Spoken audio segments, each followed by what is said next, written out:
নমস্কাৰ বন্ধু বান্ধৱীসকল আপোনালোকে সকলোৱে গম পায় যে ইতিমধ্যে আমাৰ বেহাৰবাৰী আউটপোষ্টলৈ কে ছাৰ আৰু মোহন ক্ষত কে ছাৰৰ মানে দুইজনে এতিয়া বেহাৰবাৰী আউটপোষ্টলৈ পুনৰ আহিব আৰু তাৰ প্ৰমোচনৰ জৰিয়তে আপোনালোকে সকলোৱে দেখিবলৈ পাইছে গতিকে জানুৱাৰীৰ পৰা দুইজনৰ শ্বুটিং আৰম্ভ হ'ব গতিকে বন্ধুসকল আহকচোন বাৰু কে মোহন বেক বেহাৰবাৰী আউটপোষ্টত সঁচাকৈ এটা সুখবৰ এবছৰ ধৰি কে মোহনক বেহাৰবাৰী আউটপোষ্টত সকলোৱে মিছ কৰিছিল তেখেতলোকৰ অভিনয় চাবলৈ সকলোৱে আগ্ৰহী আছিল কিন্তু এবছৰৰ পাছত পুনৰ কে মোহনক আপোনালোকে বেহাৰবাৰী আউটপোষ্টত দেখিবলৈ পাব কে মোহনৰ এই আগমনত বেহাৰবাৰী আউটপোষ্টৰ শ্বুটিং ছেটত দৃশ্যগ্ৰহণস্থলীত কেনে পৰিৱেশ তেওঁলোকৰ যি সহ অভিনেতা অভিনেত্ৰীসকল আছে তেওঁলোকে কি কৰিব বিচাৰে আৰু এইসকল দেখিছে আপোনালোকে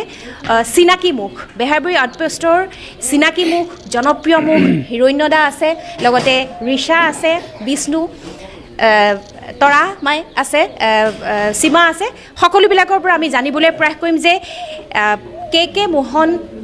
পুনৰবাৰ বেহাৰবাৰী আউটপোষ্টলৈ অহাৰ পাছত কেনেধৰণৰ অনুভূতি কেনেধৰণৰ পৰিকল্পনা আৰু এটা কথা উল্লেখ কৰিব বিচাৰিম যে